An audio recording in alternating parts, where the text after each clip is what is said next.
السلام علیکم ناظرین، سب سے پہلے یہ ویڈیو دیکھیں۔ میرے بھائیوں، محبت دل کی وابستگی، روح کا میلان اس کو کہا جاتا ہے۔ دل انسانی جسم کا بادشاہ ہے۔ جو چیزیں دل میں پنپتی ہیں، جو خواہشات دل کے اندر قرار پکڑتی ہیں، سارا وجود وہی کرتا ہے۔ انسان کا پورا نظام اسی دل کی فرما برداری کرتا ہے۔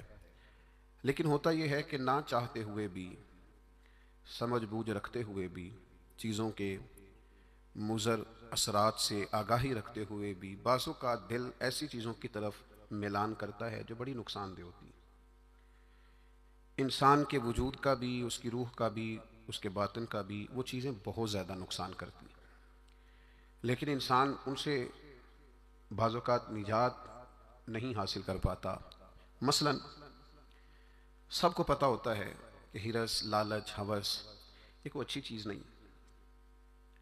اللہ تعالیٰ اگر ضروریات کا رزق عطا کر دے اور ضروریات پوری ہونے لگ جائیں تو بہت اچھا ہے، لیکن نہ چاہتے ہوئے بھی بعض لوگ مال کی ہرس میں، ہوس میں، لالچ میں مبتلا ہو جاتے ہیں۔ یہ محبت دن بدن بڑھتی چلی جاتی ہے۔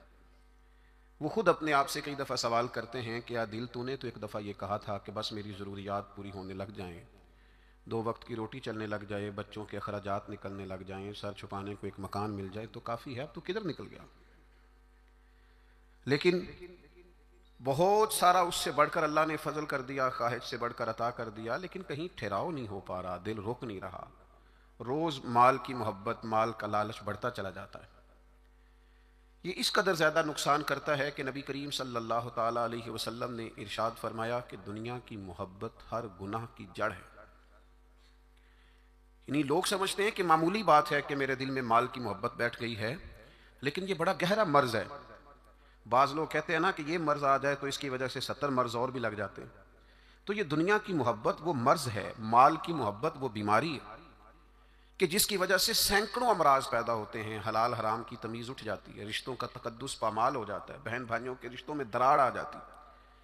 لوگ اس مال کی محبت میں مبتلا ہو کر خونی رشتوں تک کو بھول جاتے ہیں۔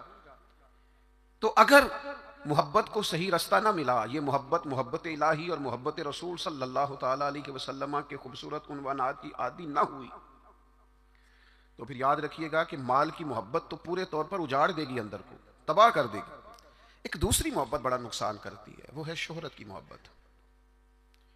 میں چاہا جاؤں، میری شہرت ہو جائے، لوگ مجھے جانیں، کوئی ایسا طریقہ اپناؤں جس کی وجہ سے دنیا کے اندر فیمس ہو جاؤں، لوگ میرا نام لینے لگیں۔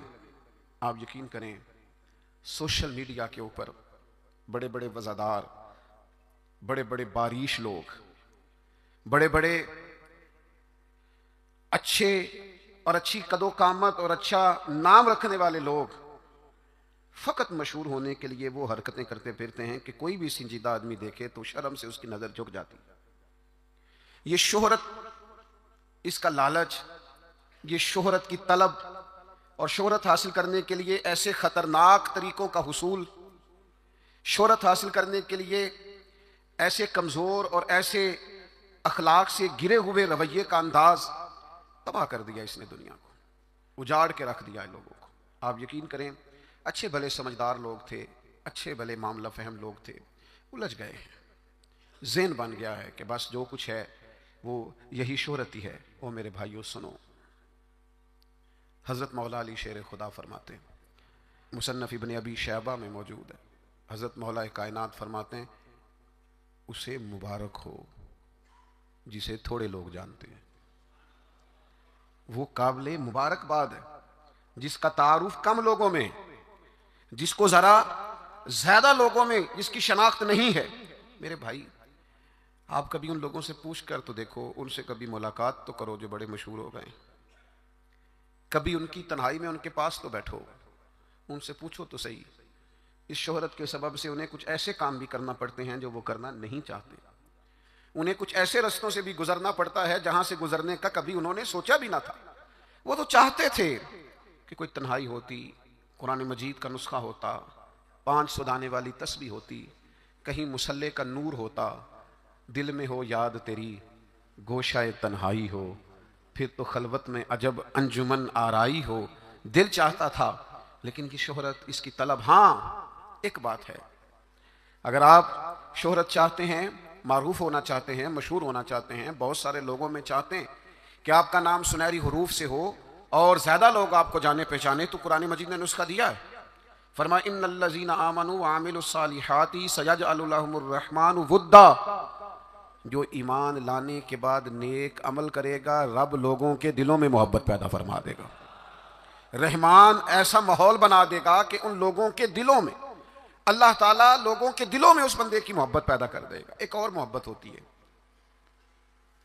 اولاد کی محبت، بڑی اچھی محبت ہے، ہونی چاہیے، لیکن اگر یہی اولاد شریعت کے راستے میں آنے لگے، اگر یہی اولاد اس طرح کا رویہ اختیار ہونے لگے کہ آپ کو اس کی خاطر حلال حرام کی تمیز بھولنا پڑے، یا اولاد کہیں رکاوٹ بنے شریعت کی راہ میں، تو پھر قرآن مجید نے کہا انما اموالکم و اولادکم فتنہ، پھر یہ تمہارے لیے آزمائش ہے، پھر تمہیں تھوڑا غور کرنا پڑے گا، تمہیں پھر دیکھنا پڑے گا، پھر تمہیں توجہ کرنی پڑے گی کہ کہیں اللہ رسول کے راستے میں تو نہیں آ رہی۔ حضرت ابوبکر صدیق رضی اللہ تعالیٰ عنہ کے بیٹے نے ایک دفعہ کہا تھا کہ ابا جی، مسلمان ہونے سے پہلے جب بدر کے دن میں کفار کی طرف سے لڑتے ہوئے آ رہا تھا تو آپ میری تلوار کی زد میں آ گئے تھے، میں آپ کو قتل کر سکتا تھا پر میں نے باپ سمجھ کر کے چھوڑ دیا۔